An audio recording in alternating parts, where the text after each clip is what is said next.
গত নভেম্বরে প্রথমবারের মতো জাতীয় ফুটবল চ্যাম্পিয়নশিপ জেতে দিনাজপুর। দেরিতে হলেও জেলার কৃতী সন্তানদের সংবর্ধনা দিল দিনাজপুর জেলা প্রশাসন।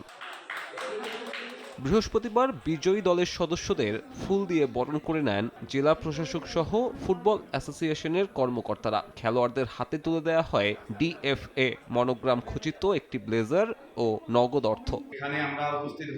এ সময় জেলার ফুটবলকে এগিয়ে নিতে বড় পরিকল্পনা সাজানোর দাবি জানান ফুটবলাররা। দাবি তোলেন প্রাণের বড় মাঠ অবমুক্ত করারও। আর জাতীয় চ্যাম্পিয়নশিপের অর্জনে কেবল সংবর্ধনায় সীমাবদ্ধ না থেকে যেন খেলোয়াড়দের ভবিষ্যৎ নিরাপত্তাও গড়ে তোলা হয়, সে প্রত্যাশার কথাও জানান বিজয়ী দলের সদস্যরা। আমরা যে মাঠ থেকে খেলাধুলো করে মানুষ হয়েছি সেই মাঠটা এখন আমাদের খেলার জন্য উপযোগী না, সেই মাঠটা এখন বন্ধ।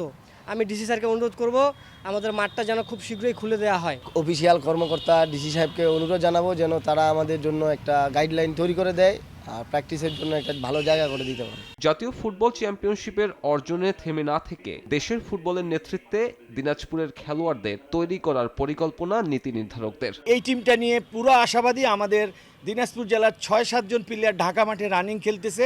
ইনশাআল্লাহ আমরা এই টিম নিয়েও ঢাকা স্বাধীনতা কাপে আশানুরূপ ফল করব। দিনাজপুর একটা ভালো অবস্থানে যাবে। উপজেলার বিভিন্ন পর্যায়ে উদীয়মান খেলোয়াড়রা আছে, তাদেরকে সমন্বয় করে একটা প্রশিক্ষণের মাধ্যমে আমরা আরো সুন্দর দিনাজপুরের টিম গঠন করতে যাচ্ছি। নতুন প্রজন্মকে মাদক সন্ত্রাসমুক্ত ও সুস্থ আর সমৃদ্ধ সমাজ গঠনে খেলাধুলার বিকল্প নেই বলে মনে করেন জেলা প্রশাসক। পৃথিবীতে আমি বিশ্বাস করি পরিচিতি পাওয়া বা ভালো থাকার সবচেয়ে ভালো পথ হলো খেলাধুলার সঙ্গে জড়িত থাকা। আমি যদি বলি মেসি বা নেইমার, তাকে দুনিয়ার কত মানুষকে ক্রিকেট খেললেও এত সম্ভব না।